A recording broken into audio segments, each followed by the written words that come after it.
Hi. You can talk. I was waiting for you. I don't know why. Hi, and hello. Welcome to Variant Edition's pre-new comic book day show. My name is Danica. This is Brandon. That's me. He's getting some comics organized, but I just want to say I hope your weekend went well. I hope your Monday went well. And thank you for joining us tonight on our live stream. I hope your Monday went terrible. No, I do hope your weekend went well. I'm not sure if you're picking up.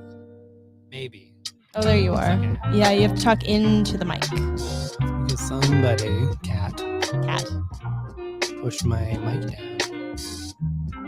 Maybe that was a good thing. Shenanigans. Shenanigans. Yes?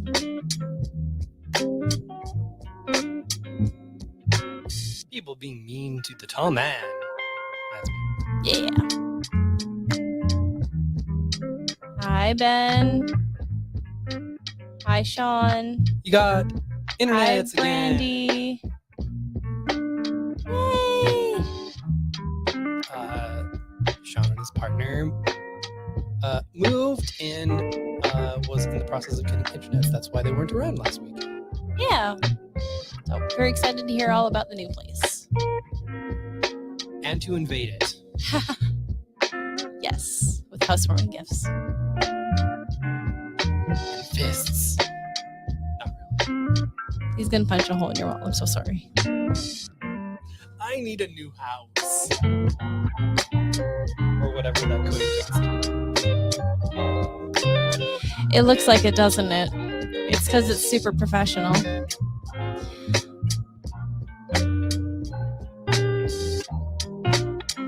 Okay. Music is very loud. This one? This one. This one's the sound button. Okay. I'm just gonna turn it down a titch. So good news for the near future. We finally have an appointment with the mobile leveler next week. So it's one step closer to actually having a real floor here, and therefore being able to bring to actually set up the studio properly and also bring books in. So our background will be robust. Yeah, it'll be books instead of sadness. It'll be robots. Yeah.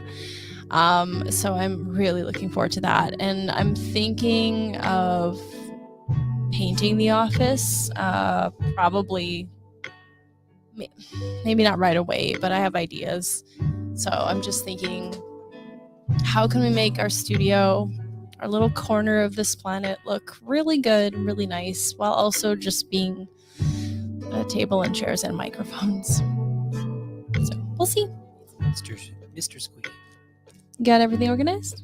Yay. There you go. You did it. And by we, I mean you. It's warm in here. I opened the window. Would have been worse without it. Oh, of course. It's not an indictment of anything because we have things running in the house. I shut them off for the show. Exactly. And that's just sort of what you have to do when you're streaming, so that people are like, oh, there's ambient sound. Show you some ambient sound. I don't like it. Could you die for my pleasure instead? We are. It's getting warm, but it'll be okay. I have some water. Yeah. We'll turn the fans on after the show's done. This is almost the thinnest shirt in the world that I'm wearing. It's my Tuesday shirt. It's wow, it's going to be warm, so I don't intend to die today. But it's a Walmart special from years and years ago. It is nice and stretchy, but it is thin to the point of like, it's supposed to be a gray shirt. As you can kind of tell, it's mostly white. And what you can't necessarily tell is like, it's kind of see-through-ish. Apologies to Andrew. And yet you wear it on the show. I was going to wear one of those, and then I just forgot to do it while I was prepping. Because my clothes is here. Yeah, most of them. Yeah. I hung them to dry a few days ago. Indeed. Basically, all the shirts that fit me still are here. It's because you've been wearing them, so they've been in the laundry recently, and then I put them there. Exactly. Cat situation where we keep the cat separate. And some cats are in our room, so when we're doing laundry, stuff stays in here. But then when I wake up, this door is closed. That's a me not preparing for the day, not in anything else.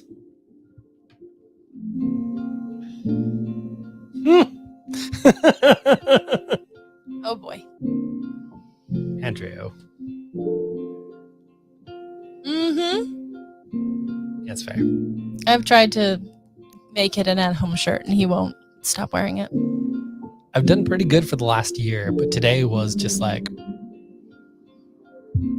maybe I can do this. Again, sorry, Andrew. All right. So we have two very interesting things today.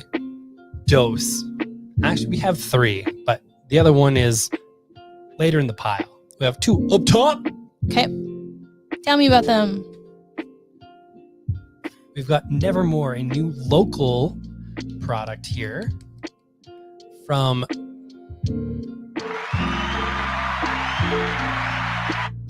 Justin Biesma, a very, very kind human being. Was very nice to chat with. He's got 5 of these in the store. It is basically inspired by a tribute to Edgar Allan Poe. You might determine what specifically. Very interesting, very cool. A nice little square and stapled package for $7 Canadian. Very cool, and good to support some local people who are putting themselves out there. I did enjoy it. It's obviously a little horror bent, but classic horror. Very cool. Second, and this will be interesting in the future, maybe next week, maybe 2 weeks from now. It's interesting now, but could be more interesting. Ooh. We have Shades of Fear. This we got from Ye Old Kickstarter, and is an anthology series of femme folks doing horror stories. One of the things I really like about it is they do not say that on the book. Now we do because capitalism. But as the back here says, experience terror in blood red, sickly yellow, and ethereal blue. Shadows flitting from the corner of your eye beneath the neon of fluorescent lights. The visceral red beneath your skin that protects you from the outside world. The lush green of the dark forest that surrounds and beckons to you. Shades of Fear is an anthology of subtle psychological horror comics with a focus on emotional and evocative color. These stories will show you the horror of loss and sacrifice, of what lurks in liminal spaces, and of the unknowable that lies just beyond the veil. Edited by Ashanti Fortson and Alison O'Toole, Shades of Fear integrates narrative and color with stories drawn in expressive palettes that are guaranteed to chill your blood. A lot of independent creators, and we are in contact with editor Alison O'Toole to come on the show, not live, but we will be doing a little interview thing with her in the next couple weeks, and we will be playing it on this streaming show because that's something that we want to do sometimes going forward, basically, is provide you with connection with creators. Ideally, obviously, we'd have them live so you could ask them things, but everyone's got their own comfort levels, and so we're rolling with that, and it's going to be really cool because, I mean, look at this. That's the evocative opening image that they want from this book. this book has a lot of outstanding imagery. Very happy with this Kickstarter that we did, because sometimes you'll put money into things and you're like, neat, cool, this is outstanding. I'm very happy to have this in store, and you, fine folks, can nab it for a scant 35 Canadian, 30 US. This is a Canadian project, by the way, by Canadian folks, so very cool. It's also got spot varnish.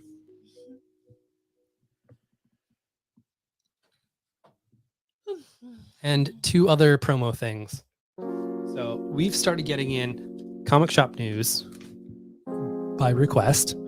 It is a thing that gives you basically comic book news for those of you who are not very online like we are, because we kind of have to be.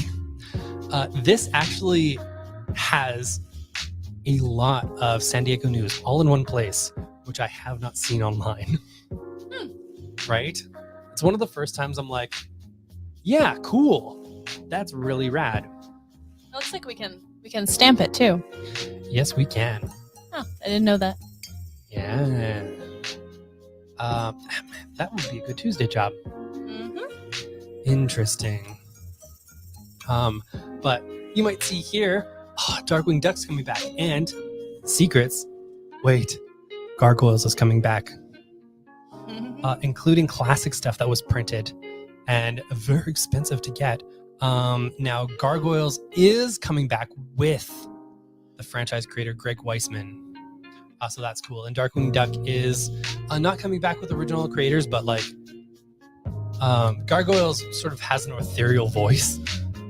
So that's a thing. And yeah, it's got a whole bunch of other stuff. These are free for you fine folks, from us fine folks. And finally, we'll be getting more of these eventually, but we've got a small handful of Frank Miller Presents Ash Cans, which premieres some of his upcoming projects, Ronin, Book 2, and Ancient Enemies. There's a bunch of different things coming up. Ronin Book 2 has art pencils by Philip Tan and not Frank Miller, but he writes it and does the layouts. And there's a whole bunch of other stuff in here that's interesting of things coming up. So it is his new company. Things are going to start coming out, I believe, in November, from what I've seen just kind of flipping through here. He's working with Dan DiDio, who used to work for DC until they're like, get out of here, you! Go on! And white-fanged him real hard. But if you like Frank Miller stuff, I mean, there's going to be a place. They're also doing like a new Sin City, a couple new Sin City things. That's Milo Manara doing a Sin City thing. That's a combination. Frank Miller and Milo Manara. So that'll be interesting for folks who are into that stuff. 3D podcast streaming. All right.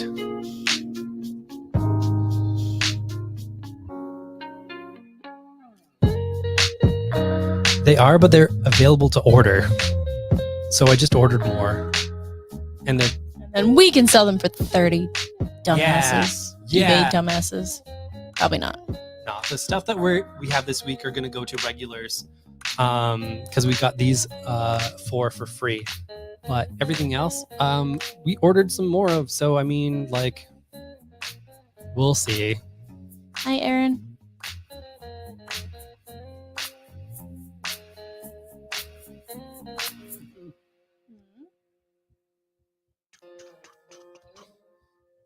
I'm going to stamp a comic book news just for you, Sean. Yeah. Just for you. Yep. There'll be the only one. Only one copy, and that's the only one we'll give you. Then you can get that graded because it'll be exclusive. Yeah. Speculation market is bunk. Also, Jason, I'm glad you're feeling better. I'm sorry, I didn't realize. The sweet, sweet siren call of COVID. It beckons us all. I have yet to test positive. Had it already. I still feel like I was, but I tried. Tried to get COVID? No, I What? tried to get over it. Okay. Oh. Doom, doom, doom. We have True Cult, which, if we're going by its thing that we have to type in, is True Cult. I will forget to do this several times. It will cause me the problems. All right. Marty Tarantella has been flipping burgers for 15 years. He has no kids, no hobbies, no love interests, and essentially no life. But what he does have is a plan to change everything. Years of watching the daily rhythms of the neighboring stores has given Marty the idea for a perfect heist. But when he accidentally steals a supernatural weapon from a cult full of violent lunatics, the resulting satanic panic will be way above his minimum wage pay grade. Yeah, so it's basically like basic minimum wage heist story, but also wildness and Satan. You know, like happens. Praise Satan. Yeah, basically like Ocean's 11, but cool. Whoa. Rude. Oh, I said it. Ocean's 11 is trying to be cool. All right.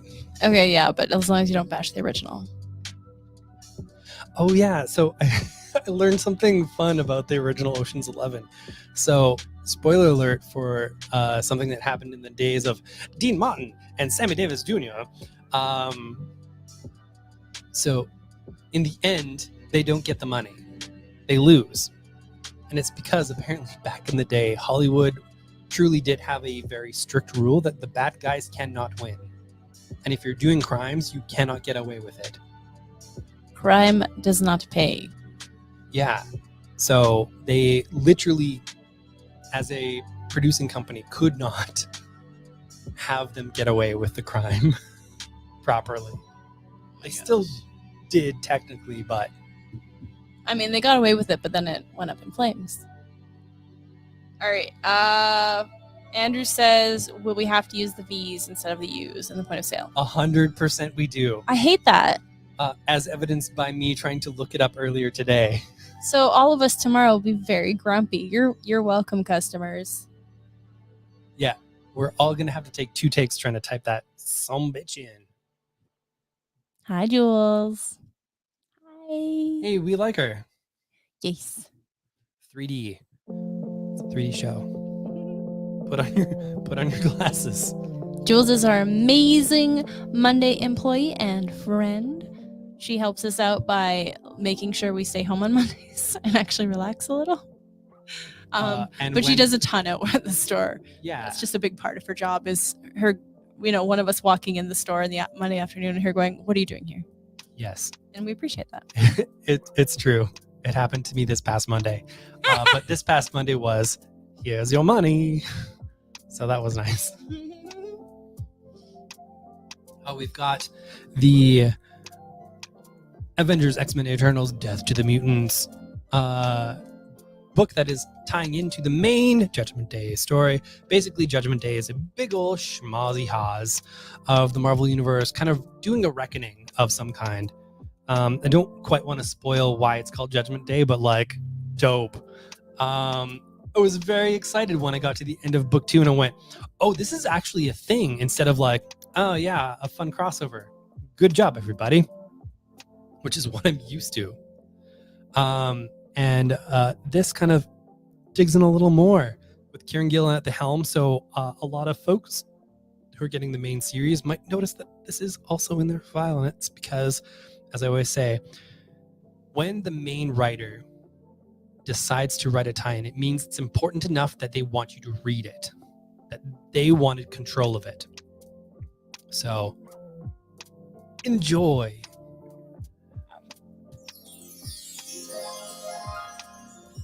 I'm in a mood.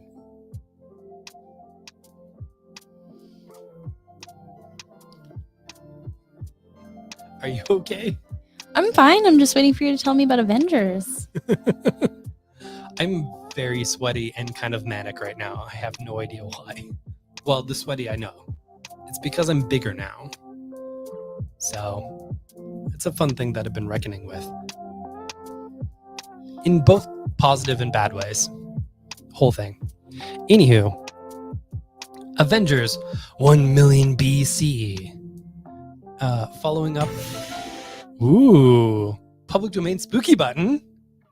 It felt appropriate. It does.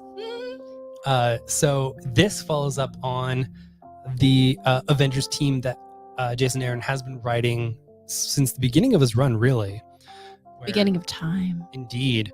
Where Odin, an original Ghost Rider that rides a mammoth, and the Phoenix, and a whole bunch of folks are just hanging out, being Avengers. And this ties into revealed the Phoenix connection to the birth of Thor. Oh, you bet your sweet bippy, which is what people used to say back in 1 million BC. So spooky, so time. Folks who have been getting Jason Aaron's Avengers run are getting this again because when the main creator decides to write it, it means it's important enough that they want you to know the information. So we've done it. Blam, blam. Barbaric is back with a new series. For those of you who haven't followed Barbaric before, it's basically like, I don't say this in a bad way, woke Conan with a drunk axe. Gets drunk on blood. Indeed. It's funny. It kind of takes a lot of the culturally and sexually insensitive stuff about Conan, recontextualizes it in a really good way, and builds something really fun and murdery with it. I really like how Barbaric approaches the quote-unquote barbarian story type. And yeah, it's just a funzo. It's just a good time. And yeah, it's popping in for another series, a full series. They just did a one shot, and the first run of it is available in collected edition. And on our shelves. Indeed. One of Vault's highest selling books of all time. That's awesome. Indeed. Kingsley will have some news coming up soon. Actually, I should grab that thing. The thing. Yeah, the book we talked about. Oh, yeah. I thought you were going to announce it later. I was, but I need it so that I can. Oh, yeah. No, it's okay. Just give me some indies. Hi, Max. Thank you. I'm really excited. Okay. Just give me one moment.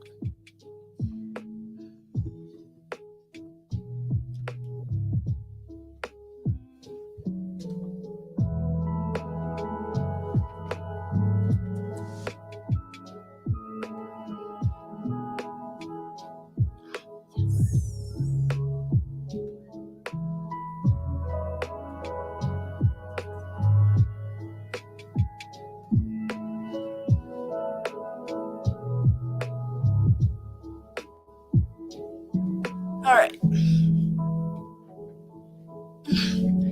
Thank heavens for background music. All right. So first up, we have 20th Century Men. So quick, it's in the shot. Awesome. Oh, perfect. It's on the back of the cover. I love it. I love when single issues do that. It makes my life so much easier.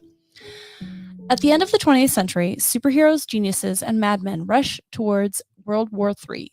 a Soviet iron hero, a superpowered American president, an insane cyber soldier, an Afghan woman hell-bent on building a better life for her people. These strange yet familiar beings collide in a story that mixes history, politics, and comic book mythology into something totally new. Welcome to 20th Century Men, where the edges of our reality and fiction touch, overlap, and then explode. So we've got that cover, and we've got this cover. Here we go. Okay.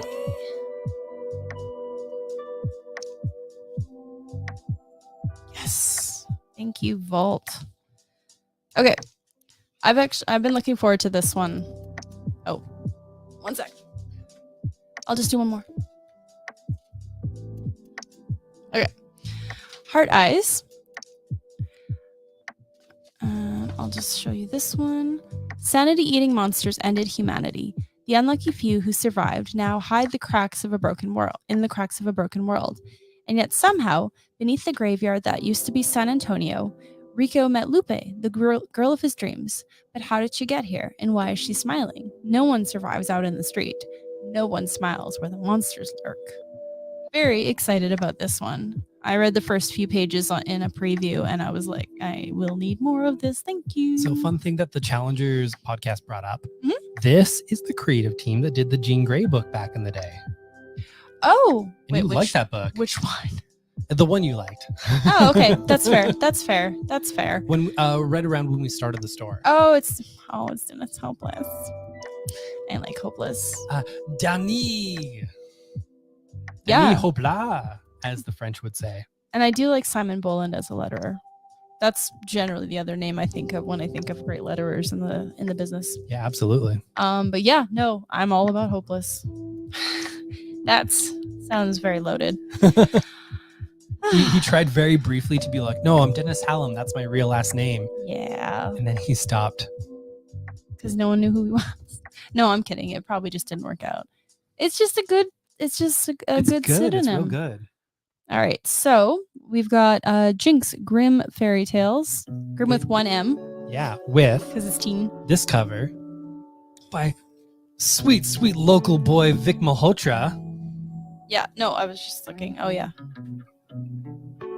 Yeah. Yeah, he had a good Blossom 666 cover a couple of years back. Very good. Teen Jinx Holiday is Riverdale's go-to babysitter. She's got a knack for taking care of the unruly kids other babysitters won't go near. The key to her success? Her book of unique fairy tales. These aren't your usual tales of princesses, mythical beasts, and magic. Oh no. In Jinx's book, all the characters have a price to pay, and it's usually paid towards someone who looks and sounds a lot like Jinx herself. These grim stories based on folklore will strike fear in the hearts of anyone who hears them. Read along with Jinx if you dare, but don't expect everyone to live happily ever after. Cool. Sounds fun and spooky. Spookums. All right, what have you got in the middle of the show? How dare you? What have you got? Well, I'll do just a little brief quickie on this one. Sure. So Dennis Camp did a book called Agent of World that just came out as well. That's basically like so he's kind of emerging as sort of like a Grant Morrison type, but not quite nailing the Grant Morrison. This is a sort of like 2000 AD kind of pastiche, where it's kind of like Judge Dreddy thing. But Agent of World is basically like, what if an early Grant Morrison wrote for like an early Jeff Darrow? Super wild. You want that if you heard those words and were like, what? And if you heard, I want like sort of like a 2000 AD thing, but like modern, after what Danica explained as well. I just read the back. Yeah.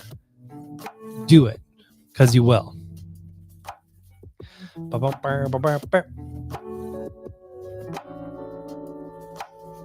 All right. Are we gonna finish the single issues or? Yeah, all of these are like very superhero heavy. Okay, we'll just mention them, and then you can have your mid show announcement.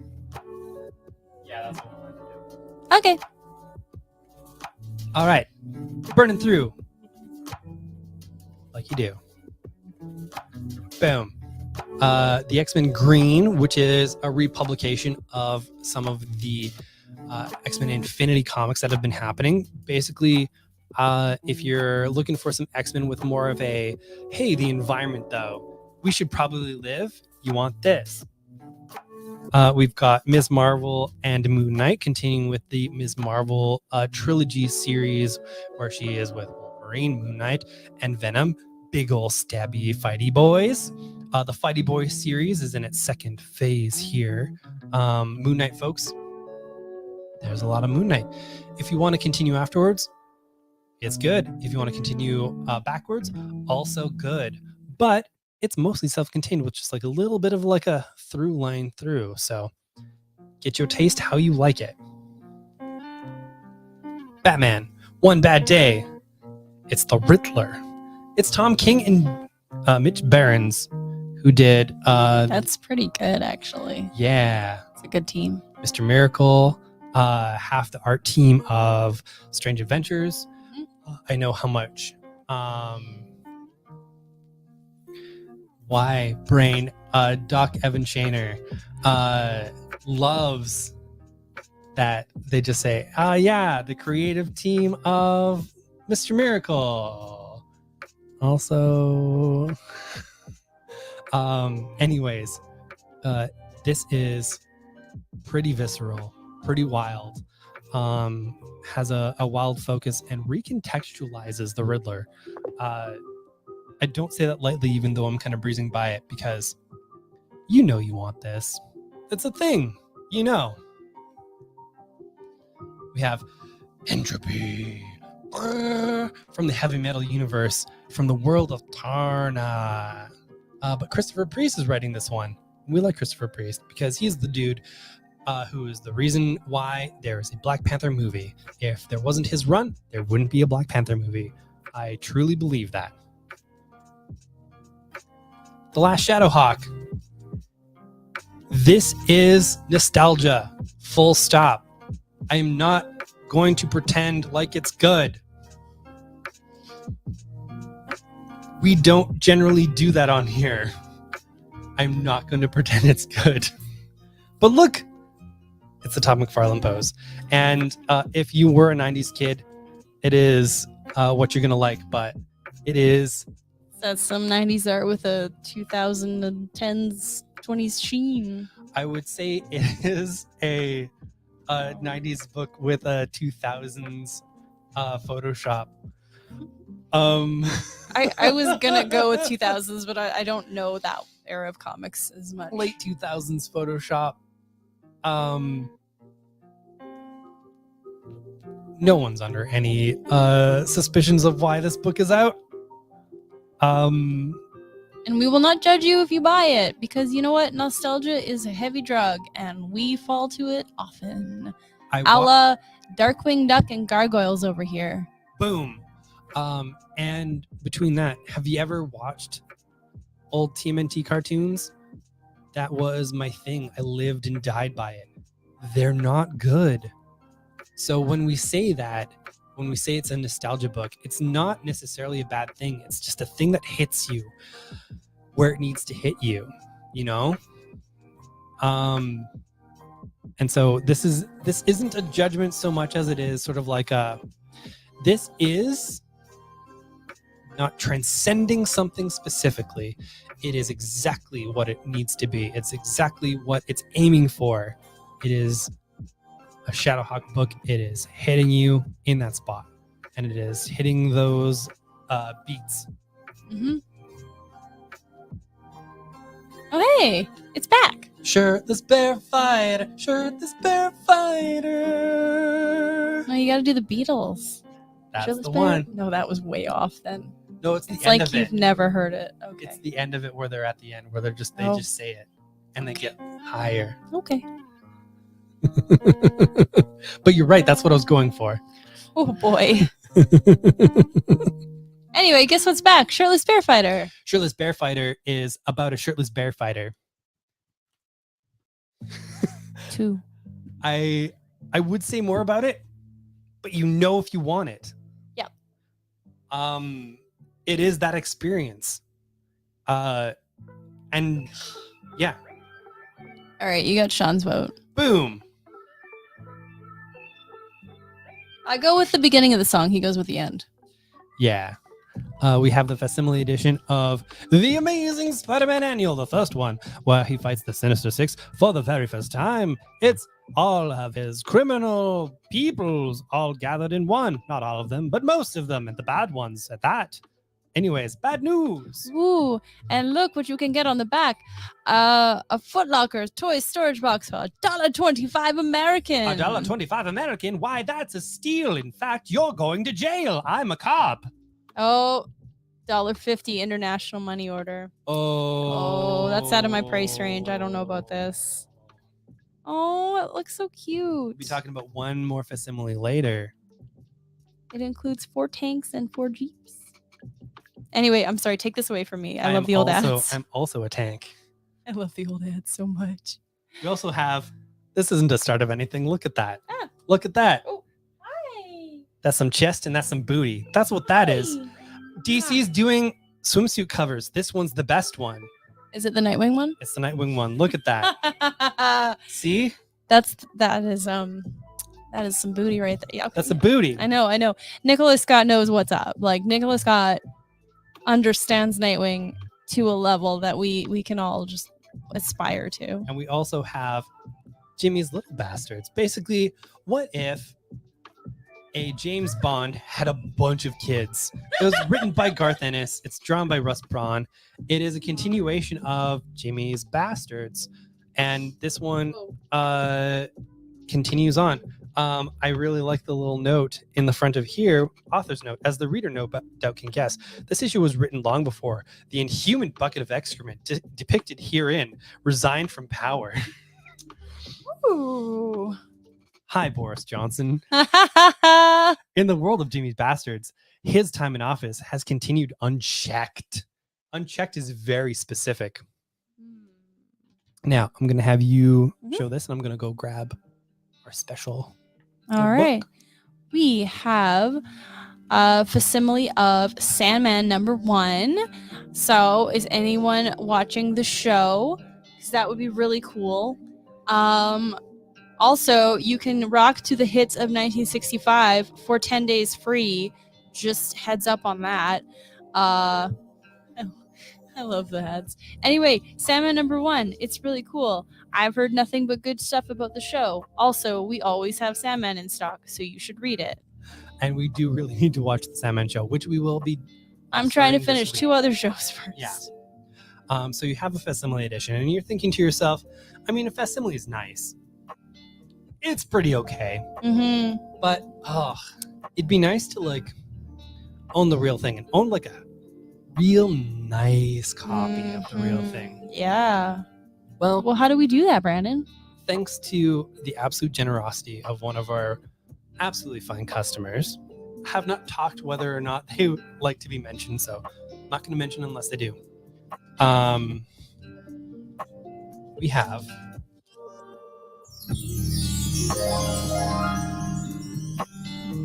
a 9.6 CG Seed copy of Sandman #1. Now, our plans for this. Throughout the week at our shop, you will be able to place a bid on this book. The final bids will happen live on our show next week. Now, it could be that person who is done in store is the final bid. That's great. But everybody who watches the show next week will get a final chance to bid on this fine book. Hey, look, it's the classic rock hits of the 60s. I know, right?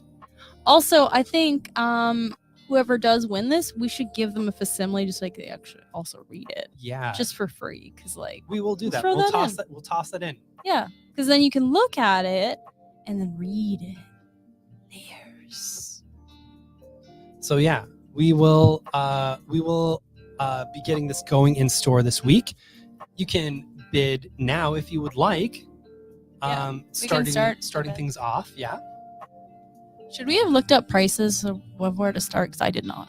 No, we didn't for anything else. We just let people do. Yeah. We don't know what we're doing. Yeah. So that's what we'll be doing this week. Starting now and going to next week. That song ended abruptly. It was very funny. It's going to be cool. We brought it home because we were intending to start this last week like champions. So we brought it home early so that we would not forget, and we left it way high so the cats could not just toss it off something. I left it at a Brandon level. Yep. But the cats didn't get to it, and neither did Brandon. So good news all around? Indeed. We'll be taking it back to the store. I don't know if this was put up, but Andrew's was read a comic madness. I know. It was, but I also agree with it. All right. We're at the graphic novel section, which is actually just 4 books. Okay. 4 baby books. Let's do it. I'm going to do it this way. So you start with this one. Okay. Oh, sweet. I've got, good. It finally, I shouldn't say it finally came in because I don't remember what the release date for Tiny Acts of Violence was. By Martin Stiff. Spies, Lies, and Monsters. East Berlin, 1968. A city... Good. Did you just mute me? No. Rude. What a rude boy over here. Muting his wife. Is it the 50s again? Why, I should do that in real life. Get out of here. East Berlin, 1968. A city recovering from the horrors of World War II and where the state police, the Stasi, cultivate a climate of paranoia and fear. In a place where your closest friend or family member could be a state informer, the threat of violence is ever present, and no one knows this more than damaged school teacher Sebastian Metzger. But something evil and ancient is stalking Metzger from the shadows of war-torn buildings. Something which threatens the city and perhaps even the future of humanity itself. Oh. That's not good. No, that's a big story right there. Okay. Interesting. Yeah, no, I'm curious. I've been curious about this one. And the art looks pretty cool, right? Oh yeah. There's like a lot of indie stuff. The lettering's great. Yeah. I like the style that they do.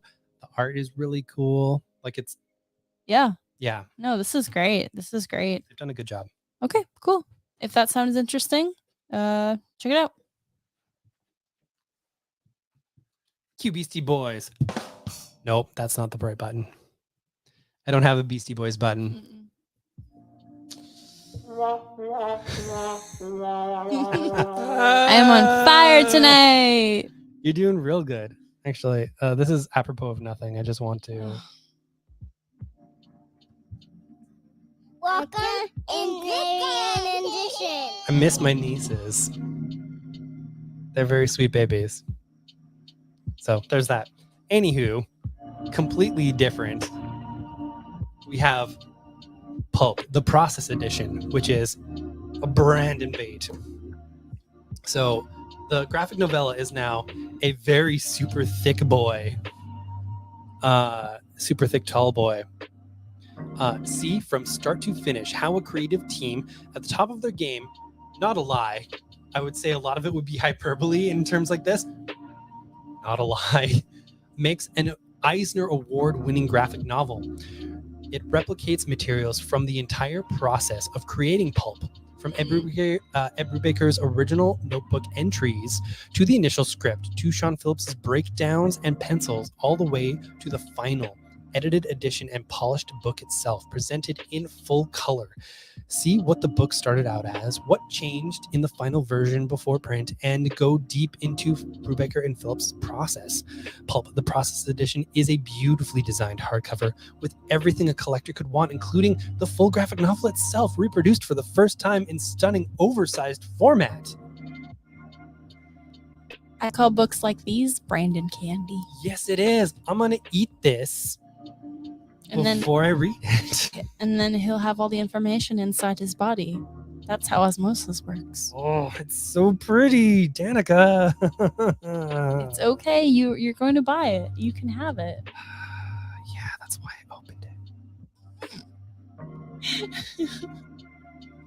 Oh my good golly. So you, what's your face? Oh, it's a big boy. Yeah, I didn't want to keep going because I would have just clobbered you live on there, and that would have been bad. You've already muted me, so this is just so much. Anyway, the Razor Blades hardcover, after a bit of delay, has finally come out. Very exciting. I've been loving this. It's Tynan amassing, friends, colleagues, all these amazing creators from the industry, and saying, "Do you want to make something that's scary?" I got a little too much there. Yeah, I karate chopped my mic, but that's okay. And he did. Everyone did. He sure did. So it's great. Yeah, it's as Danica was saying, basically he went out and was like, it was pandemic era, and he noticed that all of the structures that were available to help people were helping the tier of creator that was older than him, was the other class, say. And so in his position, went out and went, what if I could pay people to make stuff from my class? Yeah. Let's see. People like Jen Bartel, Alex Packnadel, Tilly Walden, Vita Ayala. There was Tilly Walden in there. Yes. I forgot about that. Tyler Boz, Becky Cloonan. So many. I can't wait to reread this.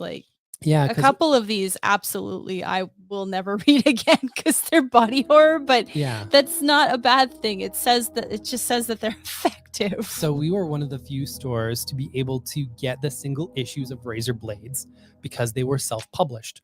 We were bringing them in, and so there was a small handful of people who let us know when we sent out the word. Now, everyone has a chance to experience this. We've already put a bunch aside for people. I believe we have one copy for shelf, and we ordered a bunch. Nice. So very excited because James Tynan, best in the business. And now you can experience what he might be like as an editor with Steve Fox as well. Doing some spookums. Yeah, this is beautiful, honestly. It's heavy, just amazing. It's got that Dylan Todd logo design. Yeah, all on it. did. You can tell. Yeah, he did. That dude's got it down. No, I love it. If we didn't already have the single issues and we were not down to one, I would say let's put one aside for us, but we can get ours later. We will get ours later. We will get ours later. Also, this week, finally, this comes with a signed bookplate from both creators. At least it does at our store. Oh my. Which book is that, Brandon? Shoom.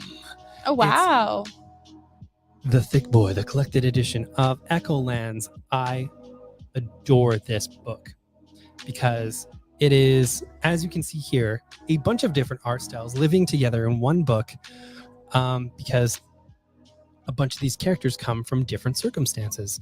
It is from J.H. Williams and W. Hayden Blackman, with Dave Stewart doing the colors and Todd Klein doing the letters. You might notice them as the creative team of the first Batwoman ongoing. And they are absolutely phenomenal. They put together an absolutely fantastic package. And here's the story. The story of Earth's last war starts with Hope's sticky fingers. After Hope Red Hood steals Gem from the despotic wizard Taros Daemon. The way that this goes it just kind of like blurred together there for me. Yeah, I understand why they had to use red font because you couldn't use black or white because it was blue Yeah. to white. But when it kind of is in between, you're like, what? Yeah. She and her crew of misfit bandits are on the run. Eluding the tyrant's unstoppable daughter will take them on a perilous journey from beneath the streets of the futuristic San Francisco to a pirate's paradise ruled by an exiled demigod, and from the undersea hideout of an alien oracle to an undead infested graveyard on Horror Hill. Conceived by multiple award-winning Batwoman creative team of J.H. Williams III and W. Hayden Blackman, along with colorist Dave Stewart and letterer Todd Klein. Sometimes I don't know why I do the credits at the start. Be like, I know the things. Also, I'm going to say it again. Echoland's Book 1 begins Hope's story, a world-spanning tale that combines fantasy, science fiction, horror, and other genres to create a wholly unique mythic fiction. Super fantastic. The book plate, which I did not bring home, good job, Brandon, is absolutely gorgeous. And these pages have been seen before, so just take a look at the wildness. I can do this and let this ride because this one's going to be mine. Wow. So pretty. So fancers. I love it. Anyways.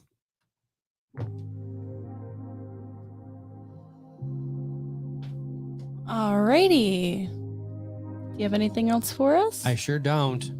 Okay. Well, I think it's that time again. What time is it? It's time for me to reach across and pass this to you. What? Yeah. Oh, I love it.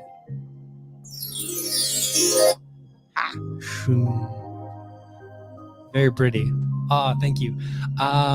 So this is the time of the show where we go all romp room on you. Take a look out and see all you happy people, all you smiling faces, and all you not smiling faces, because, you know, life is what it is. And we say hi. We see you. We're here for you. And we're very happy you're here. Do you want me to really it's no just way? how it goes. Yeah. I see Ben. Hello, Ben. I see Sean. I see Brandy. Hello. Hello, Brandy and her many I kittens was gonna she's say the- fostering right The now. bonus kittens. Oh my god. I'm so happy. There's so many kitten videos on her Facebook right now, and it's glorious. It's really good. Brandy of Seamus fame. Yes. And of being like their own super rad Amazing. person. But I mean, we'll always put forward a cat, honestly. I think we're intern famous, so. Mm-hmm. I see the one and only Foley. And you, folks, can too. From Wednesdays to Saturdays. On most of our opening hours, except for the last half hours of the weekdays. I see Aaron. Hola.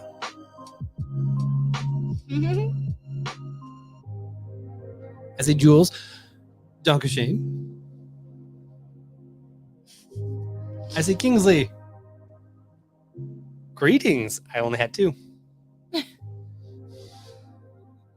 Have you run out of hellos? I see the one true Andrew. Mazel Aw. tov. Dr. Peterson? Dr. Professor Andrew Peterson. Yes, yes. Oh no. Brilliant. And Brilliant. I believe that is all. Thank you all for watching this week. Oh, here. Zoom, zoom, zoom, zoom, zoom, zoom, zoom. I have a spot for it now. You sure do. We have a hook. We will be talking with you all very soon. And for now, we are going to read some sweet, sweet books with our eye holes. We'll talk to you soon. Bye. Bye.